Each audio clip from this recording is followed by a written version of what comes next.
ভীমে গৰু চাইছিল এতে গৰু চাইছিল নেকি চৈৰাটো ভাত দিছিল ইউ হোৱাটছআপ গাইজ কেছ আপ চলি ৱেলকাম বেক টু আৰ ৰক পৰছ চ' গাইজ আজি আৰু আমি আহিছোঁ ভীমৰ চৰিয়া চাবাক লাগি চ' গাইজ এইটোৱে যে ভীমৰ চৰিয়া পাই বোলে চাওক বলক ভীমৰ চৰিয়া যি পাই খুৰা দে পাই না আজি আহিলোঁ বাই গাইজ মানে ইয়াতে আছে সাৰ গৰু চ' এই আজি মন্দিৰত আহিছোঁ এইটো হ'ল শিৱ মন্দিৰ য'ত এটা সাৰ আছে চ' কেদাৰ মন্দিৰৰ কাষেদিয়ে গাইজ এই মন্দিৰটো অৱস্থিত যদি আপোনালোকে আহে চিৰিদি খটখটলিদি উঠি আহিব আপোনালোকে দেখিলে গম পাব চ' ভাল লাগিল ইয়াত সাৰ গৰু পূজা কৰে আৰু ইয়াতে সাৰ গৰু আছে বহুতো চ' দানা দিন পানী দিয়া হয় ভাল লাগিল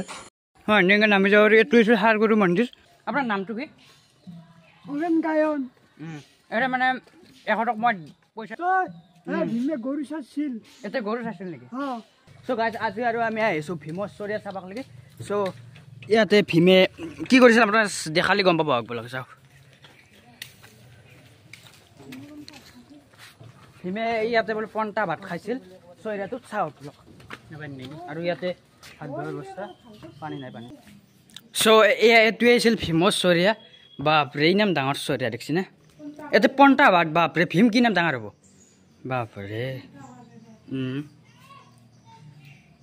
শিলেৰে বনাইছে এইটো কাটি কিনে বাপৰে চৰিয়া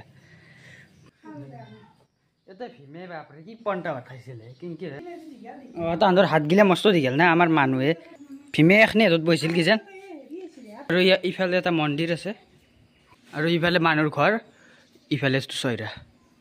চাব লগা আছিল পোৱা মক্কা আছিল পিছত আহিম আৰু আপোনাৰ আজি দেখুৱাম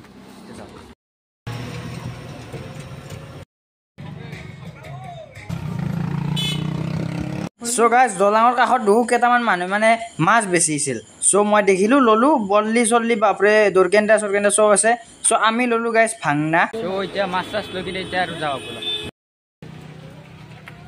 চ' গাইজ এয়া মন্দিৰৰ পৰা আহি কিনে আমি খালোঁ এয়া ফুলা ফুলা পাপৰ চাব পাৰে আজি কি কি খাদ্য লৈছোঁ এয়া পাপৰ আছে এয়া ভাজা মাংস পাথাৰ আৰু এয়া হ'ল দাল আৰু এয়া পাৰ